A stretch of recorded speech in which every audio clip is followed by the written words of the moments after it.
On this test, you're going to have an essay.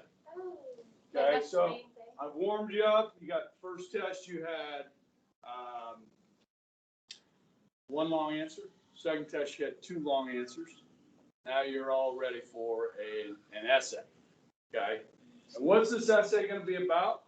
This essay is going to be about the 5 basic principles of the U.S. Constitution. Okay. Where's my mouse? Okay. So the first few slides are going to be your essay. Okay. And since there's 5 basic principles, how many paragraphs will your essay be? 1. You're both wrong. 25. How many body paragraphs do you have? 3. 1 back paragraph. Oh, it's going to be 7. 7 paragraphs. We have an intro, the 5 body paragraphs, and a conclusion, right? That's how you write an essay, yes? Timmermeyer, you going to college? Your name is not Timmermeyer. You going to college? I hope so. You remind me of Tim Meyer. You know Tim Meyer? Nope. Tall, skinny guys. Okay, yes.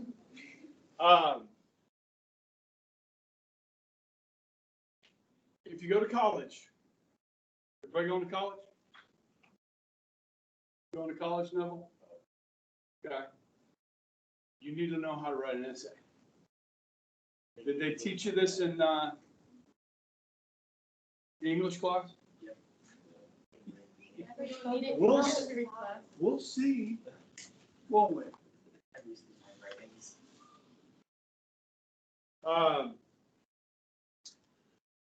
So, when I graduated from high school, I didn't know how to write a 5-paragraph essay very well. Okay. And when I got in college, I really struggled. So, this is in preparation to help you get ready for college. Okay. This will be the first essay you will have to write on a test. There will be one more test with an essay.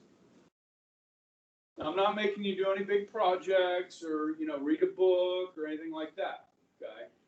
And this stuff is really pretty simple, okay? It's not like it's rocket science, okay? So your paragraphs aren't going to have to be super long, you know what I mean? But you are going to have to study the information to remember it, okay? Otherwise, you're going to get a bad grade, okay?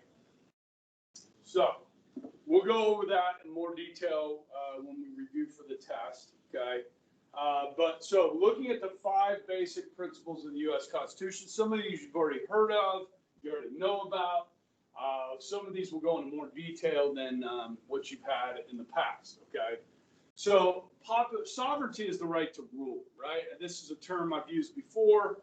So popular meaning people have the right to rule. Government's authority comes from the people. You go back to people like John Locke on that. Okay, John Locke said government's legitimacy comes not from God, it comes from the people. Okay.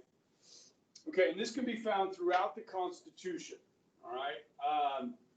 The preamble, the beginning of the Constitution, which you see here in the background, okay, starts with "We the people." Okay, isn't this beautiful handwriting? Okay. And the Constitution really fits on like, I don't know, I think it's like 2 of these pieces of paper, okay? That handwriting, let's see if I can remember the guy. Yeah, his name was Gouverneur Morris. Gouverneur Morris was the guy that wrote this out, okay? Now, the Constitutional Convention decided what was going to go in it, okay? So, the rules for election of government officials, who gets to elect government officials? The people, okay? So that is, again, popular sovereignty. We're getting to choose our own government, okay? Electing people to represent ourselves, this is called a republic, okay? So when we study the Constitution, guys, this right here is the Constitution, okay? There are 7 articles, okay? The first 3 are the first 3 branches. Okay, so really, when you study the Constitution, these first two columns are the legislative branch, Article 1. So they take up most of the Constitution, Article 1 does. Article 3 and 4 take up the third column, and then 4, 5, and 6, and 7 take up the last column. So the first article is by far the most detailed of the three branches, okay? And what many people feel is what the founders wanted to kind of have, maybe not the most power, but maybe the most influence, okay? Because they're the ones that are closest to us, especially that House of Representatives that's based on population. They are close to us. They live in our district, okay? So when we talk about Kansas, right? Okay, Kansas is split up into four districts. We live in the 4th district, okay? Then you have 2 and 3, and this is the big one. Okay, each one of these districts has about 780,000 people in it. And our representative, anyone? Ron Estes. Okay. He's a Republican, Democrat. Okay. The Democrat's a woman named Ch3 Day1. Okay. Have you heard of her? She's Native American, and she's also a lesbian. Okay. So she represents the 3rd district of Kansas. All of these people are up for election every 2 years. Okay, so that could stay the same, 3 Republicans, 1 Democrat, or there have been times when this seat was Republican too. Okay, now we have 2 senators, right? The 2 senators represent the whole state. Okay, Pat Roberts is retiring. Why you're seeing all the ads for Roger Marshall or Barbara Bollier. Probably seen more Bollier ads than Marshall ads. She's got a lot of money, especially money coming in from out of state, because the Democrats think they can flip that seat. I don't think it's going to happen. Okay, but you never know. The other one is Jerry Moran. Moran lives in Hayes. Okay, I don't know if you guys know Mrs. Beaker. How many of you guys know Mrs. Beaker? You know who Deb Beaker is? Okay. She works in the office, in the advancement office. She's the secretary for Mrs. Nielsen. She used to be a secretary for Jerry Moran. When he was a lawyer practicing in Hayes, she lived in Hayes and she worked for him. Okay. And so when he was running for the Senate, because he used to represent Big One, and when he was running for the Senate, he came and talked to my students. When he was running, because when you're campaigning, you want to get out and talk to as many people as you can, right? And so that was nice of him to come and talk to our student guy. Okay. That is basic principle 1. Basic principle of the Constitution number 2 is limited government. Okay. Now this is something we get from the British. Okay. The Magna Carta limited the power of the king. Okay. And then the Petition of Right, the English Bill of Rights, really took further power away from the king and started giving it to the people or to the parliament. Okay. If government has unlimited power, can they truly serve the American people? No. Okay. Things like the masks, right? So the mask mandate, okay, is local. Okay. Can the national government do a mask mandate? Not without passing. The president can't just say everybody has to wear a mask. Or what happens if you don't?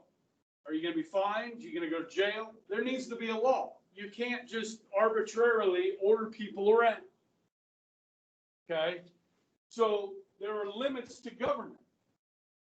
Okay? Just some minor examples. Okay? Like here we have Section 9 of Article 1.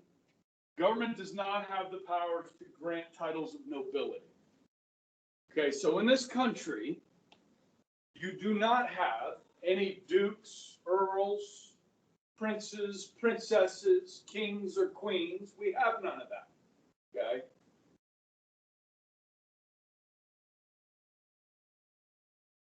Now, probably the closest thing we have to nobility in this country is, maybe like the Kennedy clan or the Bushes, the Bush family. They had two presidents. You have all these Kennedys in power, but they're not nobility. They're just people like we are. Okay. Limits on the government. When we talk about the Bill of Rights, guys, government cannot take away your free speech. All right. So, for instance, burning the American flag in protest. Okay. Under the Constitution and the First Amendment, you are free to protest, burn the American flag. Now, if I burn this in the school, I would be putting people in danger, because fire inside, that would be, against the law for me to do that. I'd probably get fired for burning the American flag, in front of my students and stuff. Okay? But people have the right to do it. Okay? Now, I don't like when people do it. It bothers me. Personally, because I like the flag. I care about what it symbolizes and so forth, and how many people have died and sacrificed to defend what this represents. So it makes me mad, and I might want to punch you in the nose if I see you doing that. Okay, but on the other hand, I'd also die for your right to do it, because this is what truly makes us free. Okay, to be able to protest your government, to burn the flag, guys, in many other countries, you can't do that. They don't have the same freedom we do. Okay, so you could pass a law saying that it's illegal to burn the flag, but that law would be unconstitutional. You understand? It would violate your free speech, that law. Okay, now, if you pass the constitutional amendment saying it's illegal to burn the American flag in protest, then it would be part of the Constitution, and it wouldn't be against the law, if that makes sense. Okay? So, there are limits on government. The third basic principle of the U.S. Constitution is separation of powers. Okay? We're going to be talking about checks and balances in a little bit, okay? But separation of powers and checks and balances are two different things, okay? This prevents the concentration of power by giving them each individual responsibilities that the others are not allowed to do, okay? And these are discussed in the first 3 articles of the Constitution. We did this one of the first days, you'll recall, and I had you write it down. You have the legislative branch, the executive branch, and the judicial branch. When we talk about separation of powers, there are distinct roles that each one of these have. Okay, so I'm going to try and clear up some confusion between checks and balances and separation of powers. Okay, because you're going to have to be able to differentiate between the two. Their job is to make laws. Okay? Their job is to carry out or execute the laws. Their job is to interpret the laws.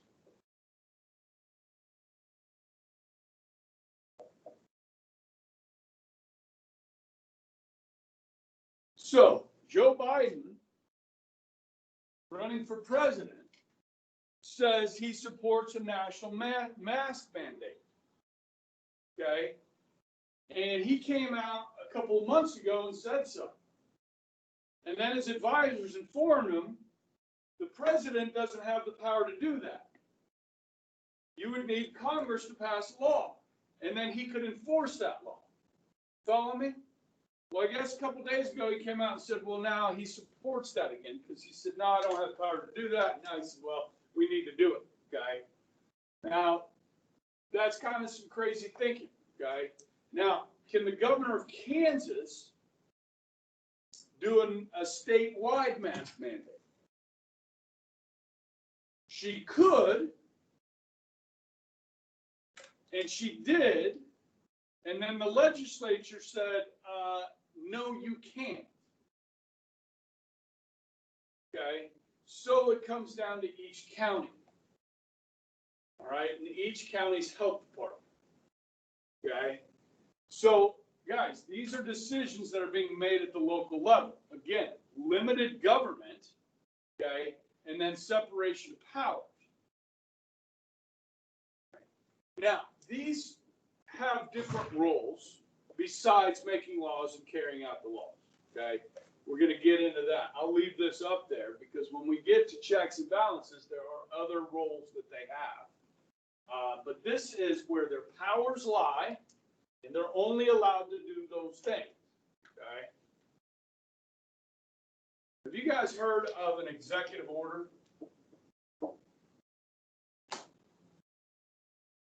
President Obama got in some hot water about signing a bunch of executive orders.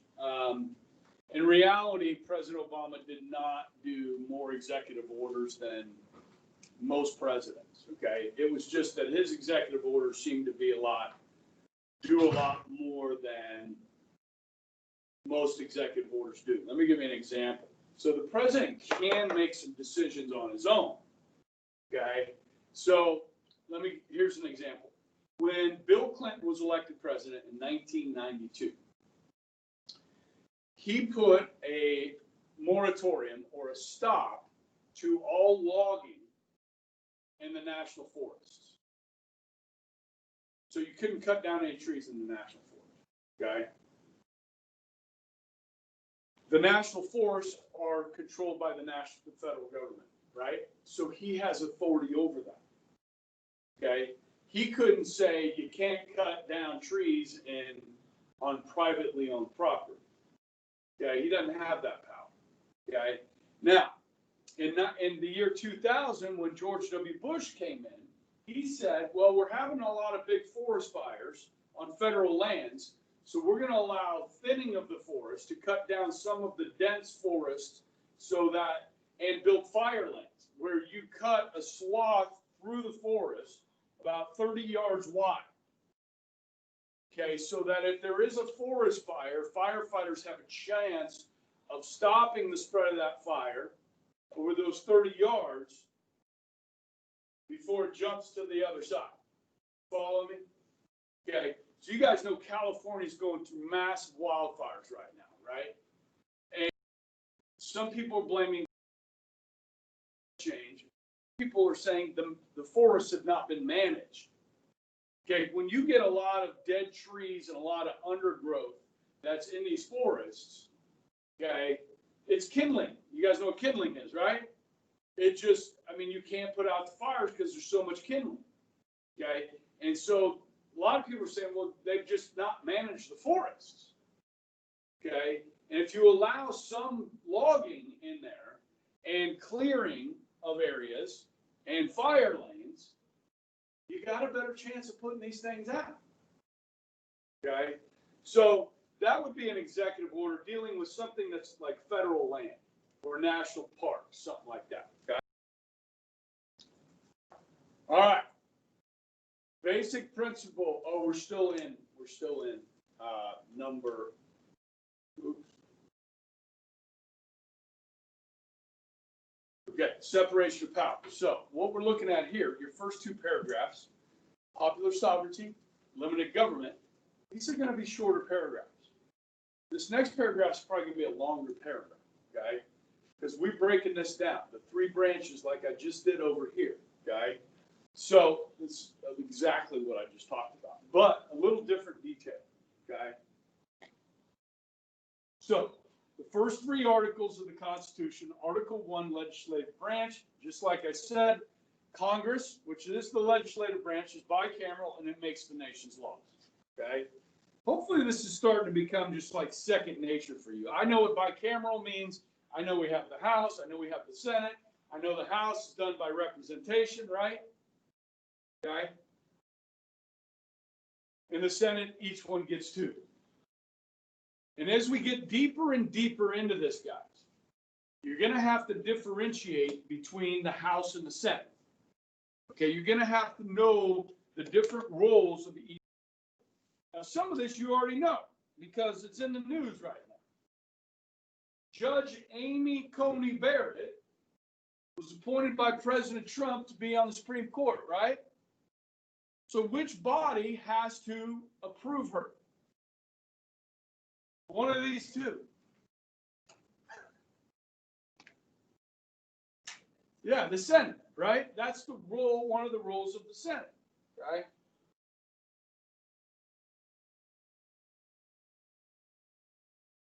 Now, when we get to chapter 5, we're going to study the legislative branch as a whole. Okay, so we'll get in a lot more detail. But if you learn this now, it'll help you then.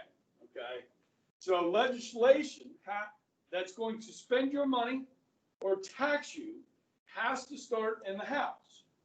This is a tradition that goes back to the House of Commons in Britain, or back to the colonial era when we had 13 colonies. Their governments, the lower house, okay, controlled the purse. Remember me using that term, the purse? Controls the money, okay? And then the Senate has different power here where they can approve presidential appointments like Supreme Court justices, federal judges, ambassadors, consuls, and treaties. Okay. Now, for treaties, it takes 2/3 of the Senate to sign a treaty with other countries. Okay, they put a very high value on that. 2/3 of the Senate is difficult to get. Okay, because George Washington kind of warned us about entangling ourselves in alliances with other nations. We have to make sure that's the right decision. Okay, let me give you an example. Are you with me? Remember World War I? After World War I, the League of Nations was founded. This was President Woodrow Wilson's idea. Wilson's 14 points. Did the United States join the League of Nations? The United States Senate voted 82-13 no. Okay? No, we're not going to entangle ourselves with all these other. They're not decisions over us. They don't have sovereignty over us. We don't get to elect the leaders of other nations. Therefore, they should have no say over our people. Our Constitution creates popular sovereignty. We get to elect our officials. Okay? Not some international organization making decisions for us. No. Thumbs down. Okay? Good. So you got the legislative branch. That's pretty simple. Okay? And then you get the executive branch, which is Article 2. There's the White House. Okay. I don't need to click on that. Okay? Now, we talked about this the first week. Again, I wrote all this up on the board. Okay? The executive branch, of course, the president, the vice president, and then all these executive departments. Okay? Or cabinet departments. There's 15 of them. You're not going to need those, know those until chapter 6. Okay. Executive branch executes, carries out the laws, just like I wrote over there. Now, the president serves as commander-in-chief, not commander-and-chief, commander-in-chief. Okay. Over the armed forces. And the president directs relations with foreign governments. Okay. President Trump's complaining. Debate tonight. Okay. He's complaining because they put out, these are the topics that they're going to talk about. There's nothing on foreign affairs. Okay. And Trump wants to talk about foreign affairs because he feels like he's had some success there. Okay. But they're not going to even bring it up. Shouldn't that be brought up in a presidential debate? Probably. Okay.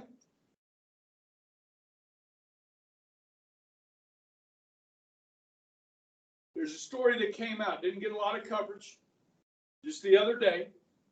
The Sudan, which is in Africa. They have some Islamic terrorist issues there, okay? And they made an agreement with President Trump that they would pay, I think it's $335 million in damages to victims of terrorism, and we will allow them to rejoin trade with the United States. Okay, so I would say that's probably a positive relationship. You know, a country that is seen as a country that supported terrorism, allowed terrorism to take place in their country. There was a terrorist attack there in the 90s at the U.S. Embassy, okay, in the Sudan. And so they pay for the damages, and that'll go actually some American families that were wounded or killed, okay? And then we normalize our relations with them, okay? So that's positive, okay? Didn't get a lot of coverage in the news. All right, so you got the executive branch, legislative, executive. Now let's look at the judicial. Probably need to update my picture, right? Well, we don't have a new picture yet. But guys, Monday in the Senate Judiciary Committee, they're supposed to vote on Judge Amy Coney Barrett to replace Ruth Bader Ginsburg. Okay. Democrats are talking about boycotting, like not showing up for the vote. Okay.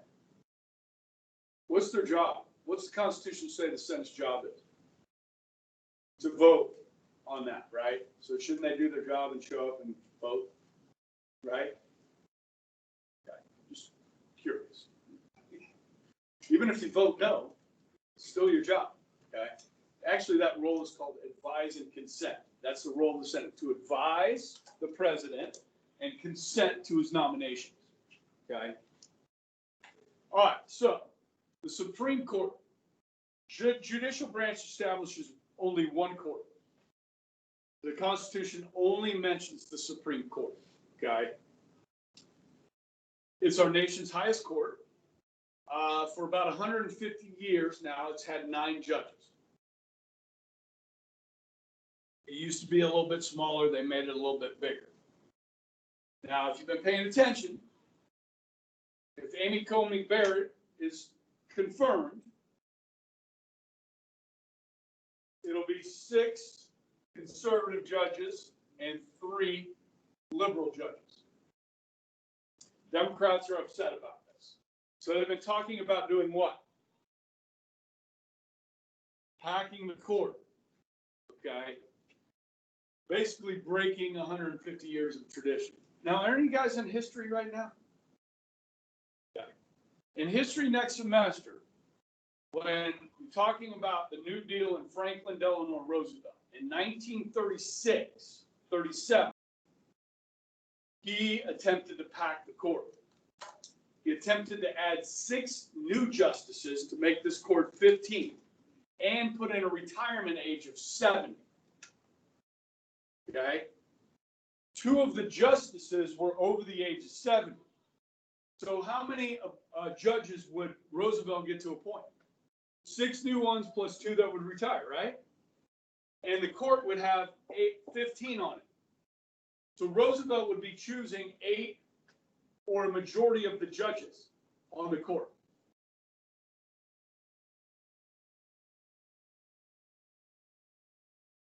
Separation of powers. Does this not look like the executive trying to take over the judicial branch? Does this not smack of dictatorship? Okay, so will Joe Biden answer the question tonight? If you win and Amy is confirmed and goes on the bench, will you support packing the court? In 1936 and 37, when Roosevelt tried to do this, people were very upset. Okay? Because it looked like one branch of government trying to take over the other branch. Okay? Answer the question.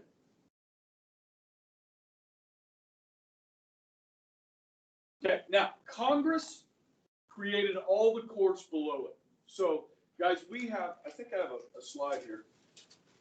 Yeah, okay. So you got the U.S. Supreme Court.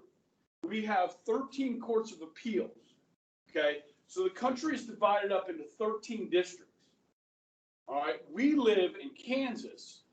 Our appellate court appellate court is in Denver. We are in the 10th Circuit, okay? The 9th Circuit is out in San Francisco, okay? So they're kind of like the country's divided up into regions, and each one of these has a regional court of appeals, okay? And then you have U.S., these are all federal courts. You have U.S. district courts. There's 94 of them. Wichita, Kansas has a U.S. district court. We have a federal courthouse downtown Wichita. We're a big enough city, okay, to get one. There's only 94. Wichita's one of them, okay? Kind of a big deal. You also have some smaller courts. These were all formed by Congress, okay, after the Constitution, not like immediately, over time, okay. So as Congress creates these courts, the president gets to appoint these judges, okay. President Trump has appointed over 200, and the Senate has confirmed over 200 federal judges since he's been in office, okay. There was a lot of vacancies. See, when Obama, in his last 2 years of his presidency, the Republicans controlled the Senate. Who has to approve the judges? The Senate. And so when Obama was appointing these justices, the Republicans would say, no way, man. We're not putting this person on the federal courts for life. Okay? So when Trump came in, there was a lot of vacancies, and the Republicans have controlled the Senate for his 4 years. Okay? So he's gotten to really fill the courts with his picks. That is the legacy, guys, of a president. These people serve for life. You understand? So the decision, who controls the Senate and who gets elected president is so important. Not so much for these things, the laws, they don't really do that much, except bicker and fight, okay? But this is where the rubber meets the road, okay? So let me show you here, okay? So Obama's legacy, these two women, okay? You got Sonia Sotomayor and Elena Kagan, Catholic, Jewish, okay? Thus far, Trump's legacy, Neil Gorsuch, Brett Kavanaugh, and maybe Amy Coney Barrett, most likely, okay? Clarence Thomas, legacy of George Herbert Walker Bush, the first Bush. He's been on the court a long time, okay? John Roberts, legacy of the son, W. Bush, okay? This is Stephen Breyer, okay? Bill Clinton, okay? And this was George Bush. This is Samuel Alito, okay? I think I covered everybody, okay? Ginsburg was appointed by Clinton, okay? So the first President Bush still has Clarence Thomas on the court, okay? Catholic, Jewish, Catholic, Jewish, Catholic, Catholic, Jewish, Catholic, Catholic. Amy Coney Barrett, Catholic. How many Protestants are on there? None. Now, for the first 200 years, well, maybe not 200, but first 150 years, they were all Protestants. And white men. Okay. Ronald Reagan chose the first woman to be on the Supreme Court. Okay, her name is Sandra Day O'Connor. She's still alive. She retired. Most of them serve out until they die. Ruth Bader Ginsburg, bless her. You know, I mean, she was going through cancer for 2 or 3 years. Through treatments and hospitalizations, she stayed on the bench. Well, obviously, because she didn't want to be replaced by whom? Donald Trump. You know what I mean? She didn't want him to pick her successor. But elections have consequences. Okay? So Trump's going to have 3. And if he's reelected, Stephen Breyer, Clarence Thomas could retire or die. Okay. Now, just, you don't need to know this for the test, okay? But this just kind of shows you, here's the federal 13, and then the 94 district courts, and then this is states, okay? So the state has a Supreme Court, and all 50 states have a Supreme Court. All 50 states have state appeals courts, and then you get your local courts. Okay, so this could be like your traffic court downtown, or juvenile court, or divorce court, small claims court. This is where 95% of all court cases in the United States take place here. Okay, only 5% of cases take place over here. Okay. And then these are just like military and international trade, stuff that happens like in international waters and stuff like that have special circumstances. Okay.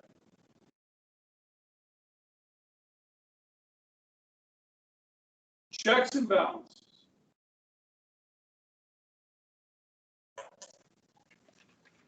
This is number 4, okay? So, 5 basic principles. Principle number 4, checks and balances, okay? So, we talked about separation of powers, and that's a long paragraph, okay? You got a big paragraph with that, okay? The key word here, guys, it's the authority of each branch to check or restrain, okay? When you're trying not to be confused about the difference between checks and balances and separation of powers, look for this word. Look for this word right here. Little John. This word right here. Restrain. Okay? When one branch can restrain the other 2, you're looking at checks and balances. Okay? If you don't see that word, it's likely separation of powers. Okay? Which will help you on the test. Okay, the executive, how does the executive check the legislature? Anybody know? They pass a law. How does the executive check the legislature? Veto. Veto. Coach Lawbon would say. Oh, yeah. The V word. The silent. Yeah. Oh, the pocket veto. Yeah. All right. We'll get there. Chapter 6. Okay. So this kind of forces them to work with each other. We're talking about the thing in Congress right now that they're working on most is the aid package to help the American people with the pandemic, right? We've already done $3.3 trillion. There's a lot of businesses that are still shut down and suffering. There's a lot of individuals still have lost their jobs and haven't been able to find work because of the pandemic, okay? That's in Congress right now, right? And that has to start in the House because it's going to spend your money. That means Nancy Pelosi, the Speaker of the House, is in charge. The President and the White House have to communicate with her. They have to consider the opinions of each other, because if President Trump doesn't like the bill they pass in the House, he's going to veto it. Okay? So if Congress doesn't consider the options, veto may occur. The power to reject laws encourages the 2 to work together.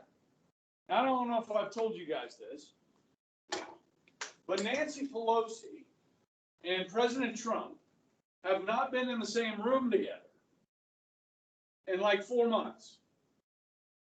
The last time they were in a room together, Nancy Pelosi stormed out of the room.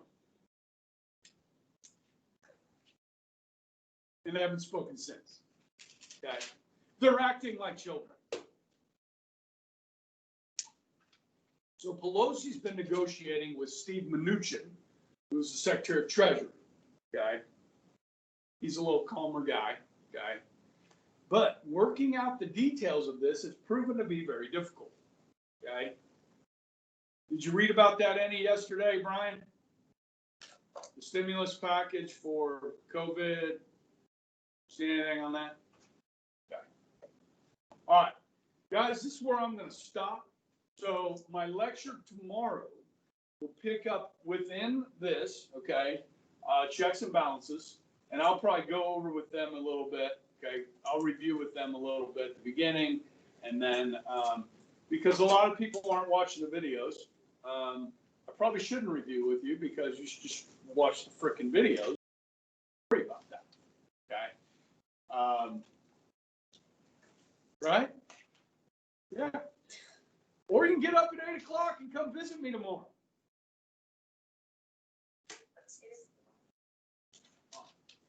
You're still in school. No. Yeah, get up, go to Starbucks, get your coffee, come say hi to the rest of your class. You don't even know who's in the rest of your first hour, do you? Wait, you mean we can like come in time? Oh, Or did you mean? yeah, I mean, I only have 8. So we can just all come in for one.